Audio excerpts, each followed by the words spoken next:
আকর্ষণীয় বস্তুর প্রতি কখনো হঠাৎ করে দৌড়াতে নেই। যেই বস্তু দূর থেকে যত ভালো লাগে কাছে গেলে ততই খারাপ হয়। তার জন্য বলে না, দূরকে ঢোল সোহাবনে। দূরে ঢোল বাজছে, শুনতে খুব ভালো লাগে, তাই না? আর সেই ঢোল যখন কাছে এসে বাজাবে তখন আরে বন্ধ কর, তখন আর ভালো লাগে না। প্রেম সে বলো। তার জন্য মনে রাখবে, যে জিনিস দূর থেকে ভালো লাগে সেই জিনিস কাছে থেকে ভালো হয় না, আর যেটা কাছে থেকে ভালো হবে ওটা দূর থেকে ভালো হবে না। প্রেম সে বলো। অনেক সংসারের মধ্যে দেখবে মানুষও এমন আছে, দূর থেকে দেখবে খুব ভালো লাগে, কিন্তু যখন তার কাছে যাবে তখন দেখবে আরে না না না, তো ভাই বড় ডেঞ্জারাস। প্রেম সে বলো। অনেক লোক দেখবে দূর থেকে খুব খারাপ মনে হয়, তুমি অনেকের মুখে শুনবে আরে এ তো এরকম হয় ওরকম এরকম, কিন্তু যখন তুমি তার কাছে যাবে তখন দেখবে আরে না, লোকটা তো একদম আলাদা, যেরকম মানুষ বলছে তেমন নয়, লোকটা একদম বিপরীত, খুব ভালো সৎ। অনেক সময় কি হয়, আমরা মানুষের মুখে যা শুনি আমরা সেটাকেই বিশ্বাস করে চলি। প্রেম সে বলো।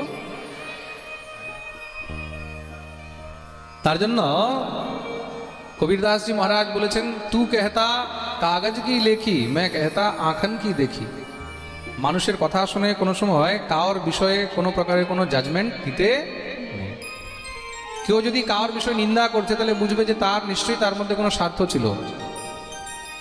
কার ব্যবহার অন্য কার সঙ্গে যদি খারাপও হয় তা তোমার সঙ্গে যে খারাপ হবে তার কোনো গ্যারান্টি নেই, এটা কোনো জরুরি নয়। কার সঙ্গে যদি ব্যবহার খারাপ হয়েছে নিশ্চয়ই তার সঙ্গে এমন কিছু লেনদেন হয়েছে। বুঝতে পেরেছেন জিনিসটা?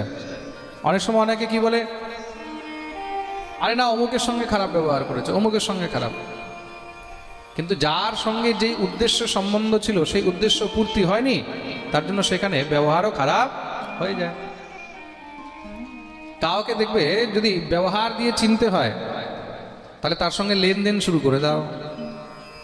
কাউকে একবার টাকা ধার দিয়ে দেখো, তারপরে কত ভালো লোক সেটা তারপরে ভালো করে বুঝতে পারবে। একবার কাউকে ধার দিলে, ধার দেওয়ার পরে নিজের টাকাও ভিখারির মতন চাইতে হয়, ভাই আমার টাকাটা দিয়ে দে, আরে আমার অমুক প্রয়োজন আছে, অমুক দরকার আছে, অমুক ইয়ে আছে। প্রেম সে বলো। ঠিক বলছি কিনা? তা কাউকে যদি ভালো করে দেখতে হয় তাহলে তার সঙ্গে ব্যবহার করো, অর্থ দিয়ে না হলে বাণী দিয়ে কথা বলো। কথা বলতে বলতে বলতে বলতে বলতে বলতে যখন দেখবে একদম কাছে চলে এসেছে, একদম মহারাজ তোমার সঙ্গে দেখবে তখন এমন এমন আবল তাবল কথা বলা শুরু করে দেবে, তখন তুমি বুঝে যাবে যে আসল এর চরিত্রটা কি, আসল লোক কি। প্রেম সে বলো। তার জন্য দুইভাবেই মানুষকে চেনা যায়, এক অর্থ দিয়ে আর এক বাণী দিয়ে। তা কার সঙ্গে যদি ভালো করে তাকে চিনতে হয় খুব কথা বলো, কথা বলতে বলতে তার ভিতরের যে আসল জিনিসটা আছে ওগুলো সব বেরিয়ে চলে আসবে। প্রেম সে বলো। হ্যাঁ, এটা হলো বস্তুত প্রত্যক্ষ উদাহরণ। সংসারের কোনো মা হবে যে নিজের সন্তানের রক্ত দেখে আনন্দ পায়? বলো। কুপুত্র জায়তে ক্বচিদপি মাতা কুমাতা ন ভবতি। চণ্ডীর মধ্যে দেবী অপরাধ ক্ষমাপন স্তোত্রের মধ্যে লেখা রয়েছে না, মা কখনো কুমাতা হয় না। মা কখনো চাইবে না যে আমার সন্তানের গলা কেটে যাক, আমার সন্তানের রক্ত আমি দেখি। প্রেম সে বলো। বিষয়ের প্রতি আসক্তি পরিত্যাগ করতে হবে, কোনো জিনিসের ইচ্ছা আশা এগুলোকে পরিত্যাগ করতে হবে। বিষয়ের প্রতি আসক্তি কিন্তু জীবকে সবসময় নরকের দিকে টেনে নিয়ে যায়, দুঃখের দিকে টেনে নিয়ে যায়। ভগবান সত্য আর জীব সত্য। এই সংসারের মধ্যে আমরাও কিন্তু সত্য, কেন আমরা যদি সত্য না হতাম তাহলে আমাদের কর্মের ফল আমরা কি করে ভোগ করতাম? আমাদেরকে বলা হচ্ছে তো যে তোমাকে তোমার কর্মের ফল ভোগ করতে হবে, বলা হচ্ছে কিনা? তো কর্মের ফল যদি আমাদেরকে ভোগ করতে হয় তার মানে আমাদের কর্মসত্য, কর্মসত্য কিনা? কর্মসত্য বলে আমরা কর্মের ফল ভোগ করছি। তা যদি কর্মসত্য হয় তাহলে কর্তা কি মিথ্যা হবে? কর্তাও সত্য। যে কর্ম করছে সেও সত্য। আমি যে কর্ম করছি সেই কর্ম যদি সত্য হয় তার মানে আমিও হলাম সত্য। কর্তা যদি মিথ্যা হয় তাহলে কর্ম মিথ্যা হবে, কর্তা যদি সত্য হয় তাহলে কর্ম সত্য হবে। আর কর্ম যদি সত্য হয় তবেই কর্মের ফল পাবে, আর কর্ম যদি সত্য না হয় তাহলে কর্মের ফলও পাবে না। তার অর্থ কি? গোস্বামী তুলসীদাসজি বলছেন, ঈশ্বর হলেন অংশী আর আমরা হলাম তার অংশ। যেরকম তিনি হলেন সিন্ধু আর আমরা হলাম তার বিন্দু। গঙ্গা থেকে যদি এক ঘটি জল আলাদা করে দেওয়া হয় বা এক বোতল জল আলাদা করে দেওয়া হয় তবুও সেটা গঙ্গা জলই থাকে, থাকে তো। গঙ্গা থেকে এক ঘটি জল আলাদা করে দিলে তখন সেই ঘটির জলটাকে কি বলবে? গঙ্গা জল বলবে না সাধারণ জল বলবে? জোরে বলো। গঙ্গা জলই তো বলবে। তার মানে কি, মূল বস্তু থেকে পৃথক হয়েও সেটা তারই অংশ। সমুদ্র থেকে তুমি এক গ্লাস জল বের করো, সেই এক গ্লাস জল তুমি যখন বের করবে সেই জলটাও নোনাই হবে। কেন? তার মধ্যে সমুদ্রের অংশ রয়েছে, তাই তো। তো ভগবান হলেন সিন্ধু, আমরা হলাম তার বিন্দু, তার থেকে আমরা আলাদা হয়েছি। তো গঙ্গা থেকে এক ফোঁটাও যদি জল বের করা হয় সেটাও গঙ্গা জলই থাকবে। সুতরাং ঈশ্বর থেকে জীব আলাদা হয়েও, পরমাত্মা থেকে জীবাত্মা ভিন্ন হয়েও সে পরমাত্মারই অংশ। সুতরাং জীবও সত্য, কিন্তু দুটোর মধ্যে পার্থক্য রয়েছে।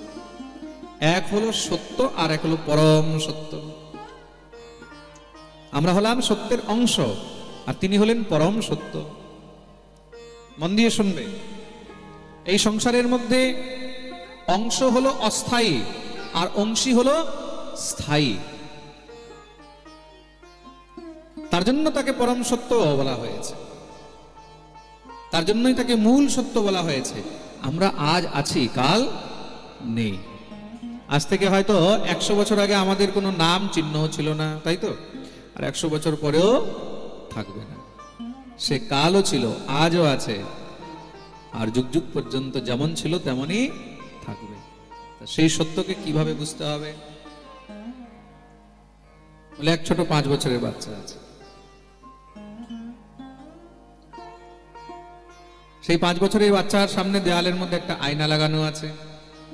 ছোট্ট 5 বছরের বাচ্চা খেলতে খেলতে আয়নার সামনে যায়, বারবার আয়নার মধ্যে যখন নিজেকে দেখে, নিজেকে দেখে হাসে, একবার গালটাকে এমনি করে, একবার মাথার চুলগুলোকে ঠিক করে, একবার আয়নাটাকে ধরে চুমুও খায়, তাই তো। দেখতে দেখতে সেই বাচ্চা যখন 5 বছর থেকে 10 বছর হয়ে গেল, এবার কি হয়েছে? এখন আর আয়নাটাকে দেখলে চুমু খায় না। কেন? এখন আর সেই তার বাল্য স্বভাব নেই, এখন একটু বড় হয়েছে, বুঝতে শিখেছে। এখন আয়নার সামনে যায়, গিয়ে দেখে মুখের মধ্যে কিছু লেগে আছে কিনা, বলে না। মাথাটা ঠিক আছে কিনা, বলে হ্যাঁ, মাথাটা আঁচড়িয়ে নেয়। সেই বাচ্চা এখন 20 বছরের হয়েছে, 20 বছরের জোয়ান হয়ে গেছে। এখন কি আয়নার সামনে দাঁড়ায়, একটু শরীরটাকেও দেখে। এতদিন শুধু মুখ দেখেছে, তাই তো। এতদিন শুধু মুখ দেখেছে, এবার শরীরটাকেও দেখে, শরীরটা কেমন হয়েছে, স্বাস্থ্যটা কেমন হয়েছে, তাই তো। হ্যাঁ, নিজের হাতগুলোকেও দেখবে, পা গুলোকেও দেখবে, শরীরকে দেখবে, মাথাটাও দেখবে, মুখও দেখবে, একবার দাঁতগুলোও দেখবে, সবকিছুই দেখে, তাই তো। কেন? সে শরীরের প্রত্যেকটি এক একটি অঙ্গ প্রত্যঙ্গ ইত্যাদির অনুভূতি করতে চায় যে আমি কেমন, তাই তো। নিজেকে জানতে চায়। 20 থেকে আস্তে আস্তে 40 বছর হয়ে গেল। যখন 40 হয়েছে, এখন কি বলে? এতদিন যে শরীরটাকে বারবার দেখতো, ওই শরীরটাকে কম, এখন খালি আয়নার মধ্যে এটা দেখে কয়টা চুল পেকেছে, তাই তো। দাড়ি কতটা পাকলো, চুল কতটা পাকলো, কোথায় কোথায় কালার করতে হবে। 40 থেকে 60 হয়ে গেল, আয়না যেখানে ছিল সেখানেই আছে, যেমন ছিল তেমনই আছে। এখন আর বেশিক্ষণ আয়না দেখতে ইচ্ছা করে না। আয়নার সামনে গেল, একটু মাথাটা আছড়িয়ে নিল,